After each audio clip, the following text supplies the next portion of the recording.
The ultimate challenge of life is to take your results and jot this word down, fashion. Fashion for yourself a good life. Fashion for yourself a good life, like weaving a tapestry. A good life does not happen by accident. My teacher, when I was 25 years old, gave me two phrases, and I want to give you those two phrases as I wrap it up here today. And these phrases helped to change my life. Here's the first one. If you wish to be wealthy, study wealth. If you wish to be wealthy, study wealth. He gave me a little simple formula to consider.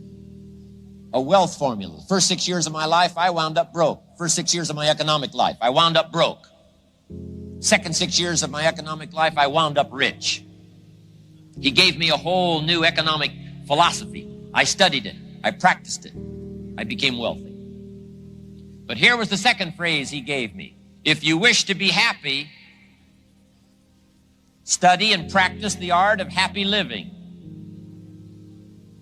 Up until then, I had no concept that happiness was a study. My best hope for happiness at age 25 was just to go around with my fingers crossed, hoping something would make me happy. And he said, no, happiness is something you fashion. Happiness is an art. It's not an accident, it's an art. And so I'm asking you to study and practice the art of living a happy life. And start with your family. If you want a happy evening, you have to design it. It's not going to happen by accident. If you want a happy weekend, you've got to design it. You've got to fashion it. You've got to weave it like a tapestry with your own hands, your own ideas. Don't leave an evening to the winds. Don't leave a child's birthday to the winds. Don't leave a weekend that's important just to the winds. Let the winds blow. Fashion the day. Fashion the weekend. Fashion the evening. Engage in this kind of happy living called lifestyle. For your family. Another part of it is culture. You got to go to the plays. You got to see the movies.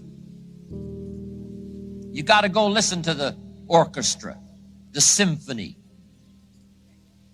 You got to let these things affect you. Enjoy that part of your life. Fashion it and enjoy it. Take an hour, take a couple of hours, take an evening, and go soak up the symphony, soak up the music. And when you do this with family, with culture, lifestyle, here's what happens. Number one, you can enjoy it. It's a spendable commodity. But here's the most exciting part of all. The feelings you get from here, the coin, the currency, the worth and the value you get from fashioning a happy life, fashioning a conversation with a child, fashioning a love experience. A good marriage is not a marriage that's left to the wind. It must be well woven. A friendship must be well constructed. A cultured life must be well woven, well constructed. A love affair must be well woven. And even from the simplest of lives. Better to live in a tent on the beach and be in love than to live in a mansion by yourself. But now here's the last part. This is the most exciting. Not only can a well-fashioned lifestyle experience be enjoyed, here's the powerful part. It can be invested. If you fashion this well, love affair, marriage, culture, evening, weekend, all of this good stuff now, that inspires you now to read, study and grow, develop your philosophy, strengthen your attitude, pick up the disciplines. This whole cycle, I'm telling you, there's nothing like it once you understand how to live this way. Lifestyle is simply learning how to live well. Here's the ultimate challenge of life. I've worked on this, you cannot believe how hard, since age 25. And that is to fashion, good word to jot down, fashion. Fashion for yourself lifestyle, or what we call the good life. That's the ultimate challenge. To take your results, take your money, take your results, take the return, take the equities you've gathered, and now fashion for yourself a good life, like weaving a tapestry.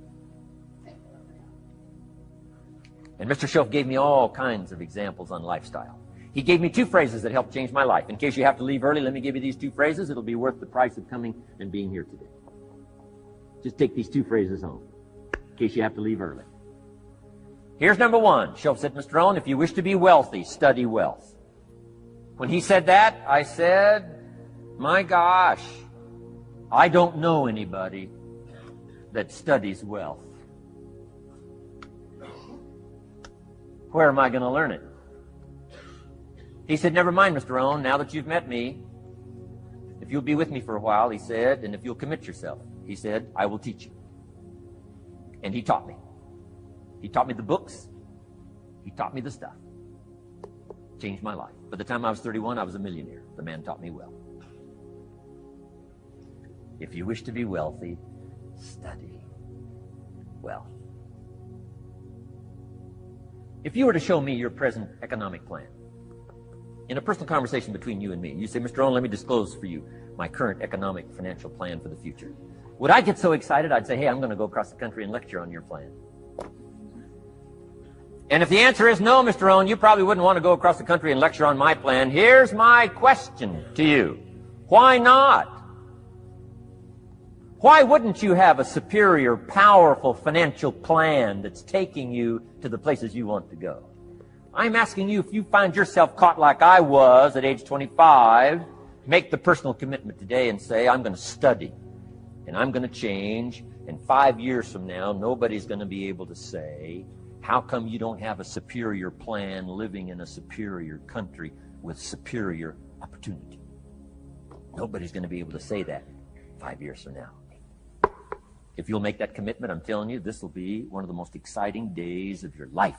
Not because of my seminar. It'll be one of the most exciting days of your life because of your commitment to this simple little process I've outlined for you.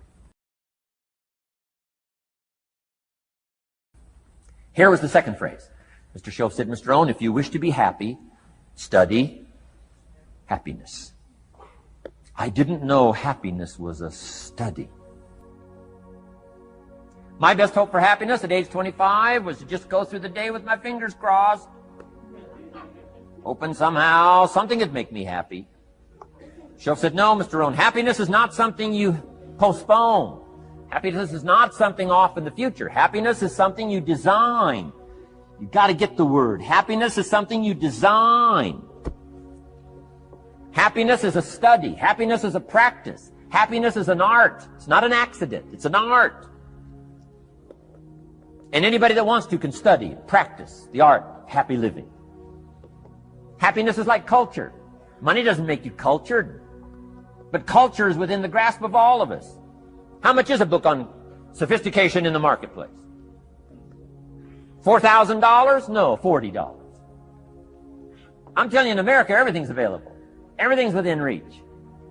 All you have to be is committed to it and make it a study. Culture is a study. Sophistication is a study. It's not an amount. It's not an account. It's a study. Money doesn't make you sophisticated and cultured. I know a guy that's rich. He's a clod. Nothing much more pitiful than a rich clod. I mean, it's a sad thing to see. Money doesn't make you sophisticated. Only study and practice makes you sophisticated. Only study and practice makes you cultured. And only study and practice makes you happy. Study and practice makes you rich. Key phrase, don't be lazy in learning. 1, how to do well. Next, how to live well. Don't be lazy in learning and practicing the art of economics, practicing the art of productivity, and practicing the art of lifestyle. Shoaff taught me in such simple terms. Shoaff said, Mr. Rohn, if you're getting your shoes shined, Shoe shine boy's done an exceptional job. You look down, you got one of the world's all-time great shines. And you pay him. Now, you got a little change in your hand. Question pops in your mind. Should I give him 1 quarter or 2 quarters as a tip from a neat shine? Here's what Shoaff said. If 2 amounts pop in your mind, always go for the higher amount and become the higher thinking person. That helped change my life. Here's what he said. Become a 2-quarter person. Now, you can tell that was a long time ago when a quarter was a good tip. Now it takes dollars. But just substitute 1992 dollars for quarters. Shoaff said, hey, if you are thinking 1 quarter or 2 quarters, and you say, well, no, I'll just give him 1 quarter. He said, that'll affect you the rest of the day. The rest of the day, you'll look down, see this great shine, you'll say, I got to be really cheap. 1 lousy quarter, tip for my shine. But he said, if you'll go for the 2 quarters, Shoaff said, you can't believe the extra happiness you can buy for just an extra quarter.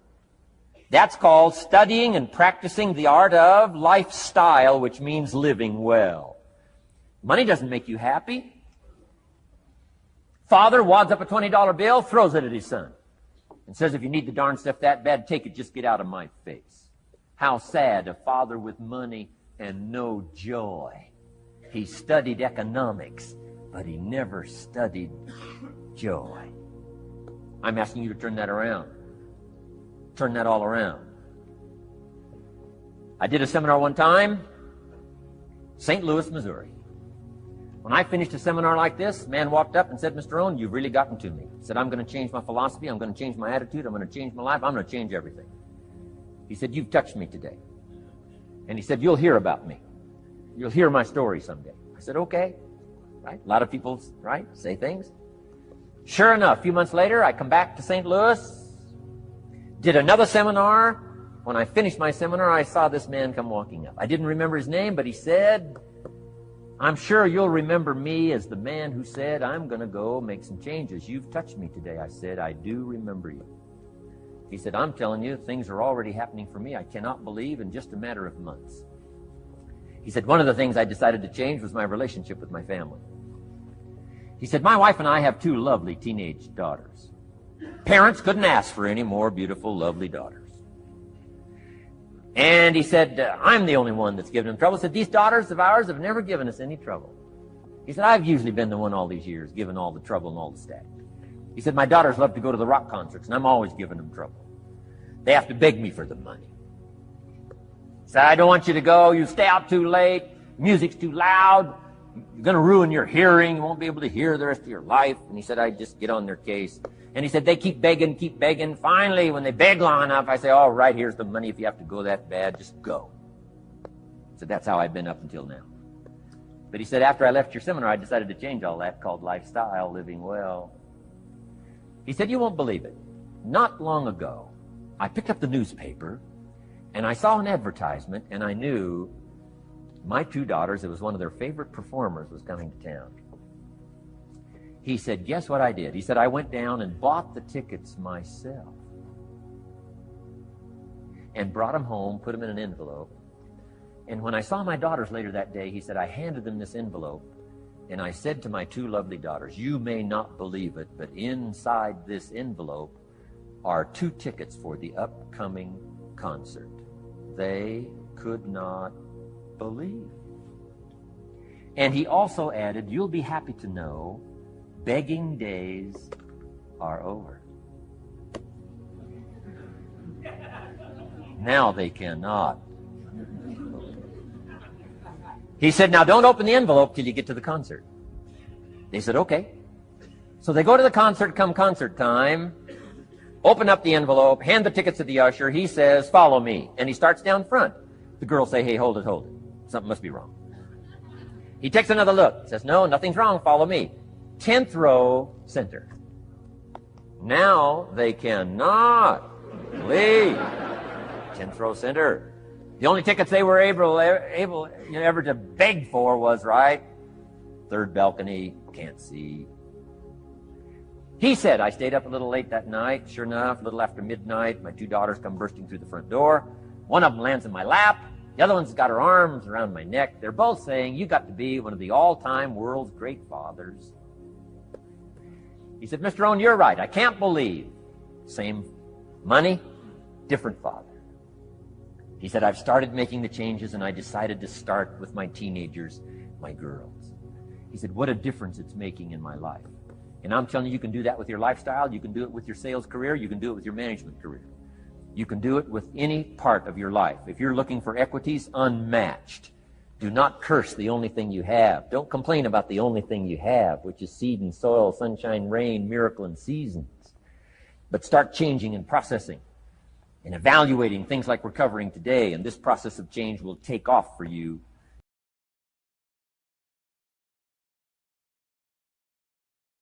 Of all the parts of our life we want to work well, perhaps the most important is lifestyle. Mr. Schoaf gave me one of his strongest concepts when he said, don't just learn how to earn, learn how to live. And that's what lifestyle is all about, learning how to live. Here's one of the great challenges of life, being happy with what you have while in pursuit of what you want. I have found it a practice well worth exercising with skill. Now consider this. Some people have plenty of beautiful things filling their days, but they get little happiness from them. Some people have money, but they have trouble finding joy in their lives. Imagine a father wads up a $5 bill and throws it at his son, saying, here, if you need the darn stuff that bad, take it. Same money, poor style. And remember, it's not the amount that counts. It's the style that counts. Mr. Schoaf taught me lifestyle in those early days, starting with small amounts. Remember, the challenge is to get joy from your life and what you have to share. It's not the amount that counts. It's the uniqueness, the love, and the attitude that counts.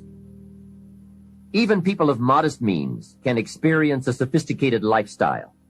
They simply learn to save up some of their Pepsi money for a bottle of fine wine. Don't spend all your money a quarter at a time. Save up and buy something of special value, something fine, or something that lasts, or something you are proud of, or a gift of value to give to someone special. Even with modest means, you can save your candy money for a concert. And for a sophisticated person, a few may be better than many. Better a few treasures than a house full of junk. Lifestyle is a matter of awareness, values, education, and disciplined taste. It is an art that brings joy as it's practiced, not just a subject to be studied. It is the deliberate decision to savor and enjoy all the experiences and possibilities of life. Remember, all good things are upstream. A conscious act from a unique thought. That's where the pleasure is. And the act serves as a bridge between dreams and reality. So develop your lifestyle a little more. Your style of seeing, giving, sharing, enjoying. It's not the amount that counts, but the experience of choosing to live with style. I remember saying to Mr. Schoaf one time, if I had more money, I would be happy. And he gave me some of the better words of wisdom when he said to me, Mr. Rohn, the key to happiness is not more. Happiness is an art to be studied and practiced. He said, more money will only make you more of what you already are. More will only more quickly send you on to your destination. He said, if you're inclined to be unhappy, if you get a lot of money, you will be miserable. More money will only make you more. More money will only amplify. If you're inclined to be mean and you get a lot of money, you will be a terror. If you're inclined to drink a little too much, when you get a lot of money, you can now become a drunk because you can drink everything. So style is not more. Style is an art, a genius, a design. Lifestyle is reserved for those who are willing to study and practice the higher arts of life. Lifestyle is culture, music, dance, art, sculpture, literature, plays, concerts. Lifestyle is a taste of the fine, the better, the best. Mortimer Adler, the philosopher, says, if we don't go for the higher tastes, we will settle for the lower ones. So develop an appreciation for the fine. That is a worthy purpose. Developing an appetite for the unique things in life. Study the art and reach for the best. To have the best in the time we have available to us, that is the quest. Remember, it's not the amount, it's the imagination.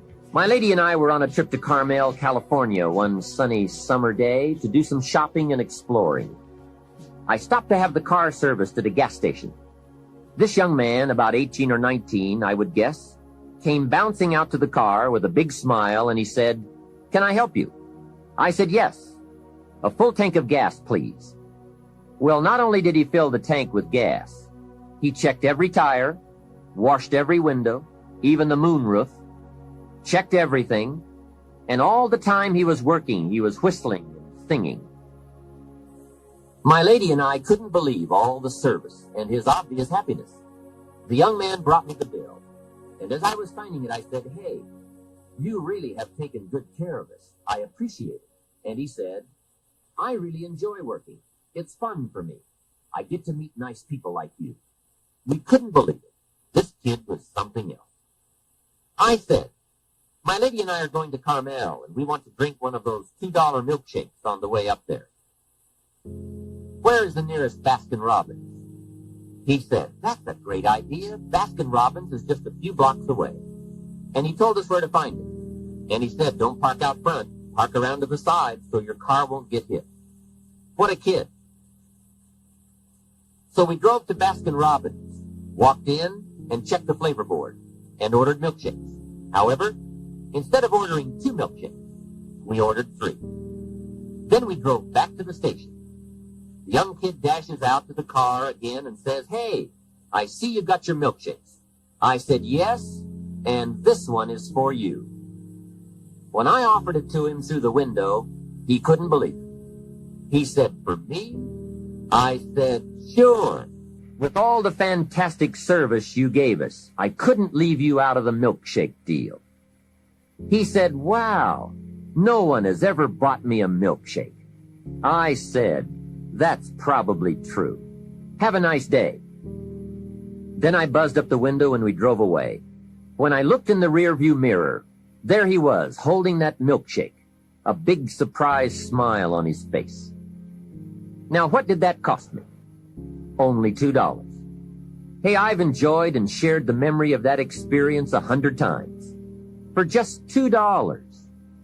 Remember, it's not the amount that counts. It's the style.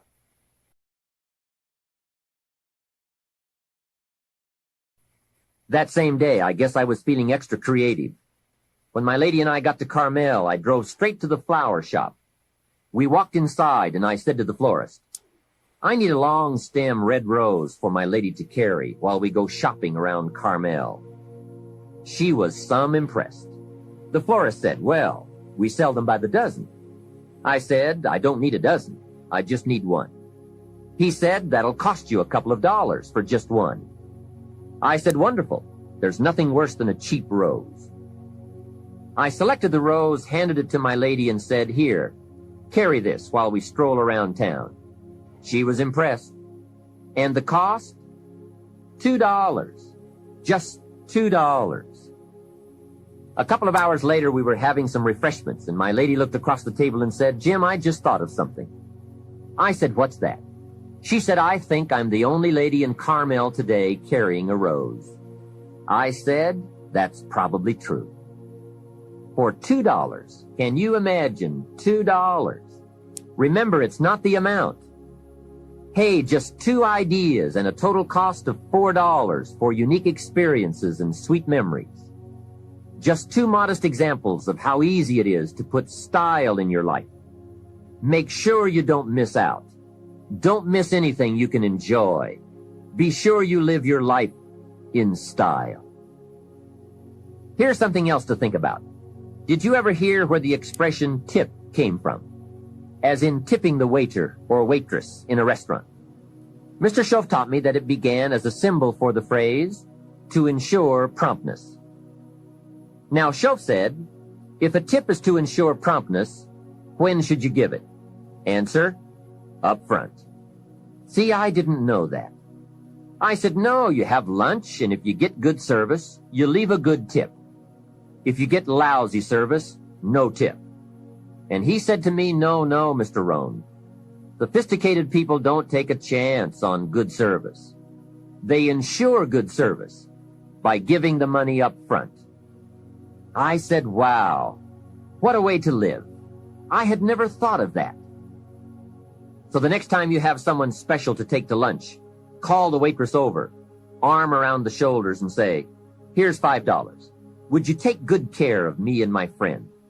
Schoaf said you won't believe what happens. They do what's known as hover. They hover around your table. Without the insurance, you are usually looking around saying, where is my waitress? Has she gone on a break?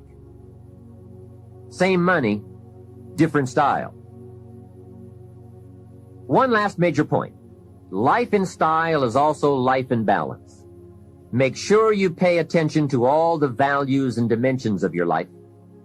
One is family. If you have someone you care about, there is no value to match that. One person caring for another is life in the best of style and value. Protect it with a vengeance. If a chair gets in the way, I suggest you destroy the chair. It was wisely said so long ago, but is still true for today. There are many treasures, but the greatest of these is love.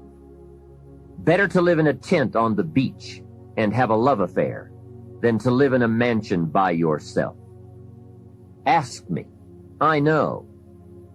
Family must be cultivated like an enterprise, like a garden. Time and effort and imagination, creativity and genius must be summoned constantly to keep it flourishing and growing. Next is friendship. A priceless value, friendship. Friends are those incredible people who know all about you and still like you. Friends are those people who are coming in when everyone else is leaving. And, as someone once suggested, be sure to make the kind of friends on your way up who will take you in on your way down. Life is a bit of both up and down. But with true friends, friends who care regardless of your circumstances, the ups are more automatic and the downs less devastating. Traveling around the world, I have made some unique friends. I've also got some strange friends. One of them is a thief. He steals, but you'd love him. He's really a neat guy, but he really does steal. Now, he's not a big thief. He's just a little thief, but he is a thief. Once in a while, someone reminds me, your friend steals. I say, I know. What can I do? I talk to him about it. He's just my thieving friend. I do have one very special friend, though.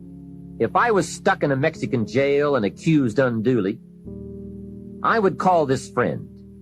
Guess why I'd call this friend? He would come and get me. Now that is a friend. Someone who would come and get you. Guess how much you would spend to get me? Right, as much as it would take. Guess how long you would try to get me out? You're right, as long as it would take. That is a friend, someone who would come and get you. Now, I also have some casual friends who would probably say, call me when you get back. I guess we all have some of those friends. But friendship is so vitally important to those in search of the good life. Make sure your friendships get the attention and the effort they deserve. Properly nourished, they will give back to you that priceless treasure of both pleasure and satisfaction called the good life. And remember, the good life is not an amount. The good life is an attitude, an act, an idea, a discovery, a search. The good life comes from lifestyle that is fully developed, regardless of your bank account, so that it provides you with a constant sense of joy in living and fuels the fires of commitment to all of the disciplines and fundamentals that make life worthwhile. What is wealth without character? Industry without art? Quantity without quality? Enterprise without satisfaction? Possessions without joy? Become a person of culture to add to the whole culture, for we are most certainly a product of all the values of our community and country. Become that person of unusual substance that brings an added measure of genius to the whole, so that our children and the children of many will be the beneficiaries of the treasure.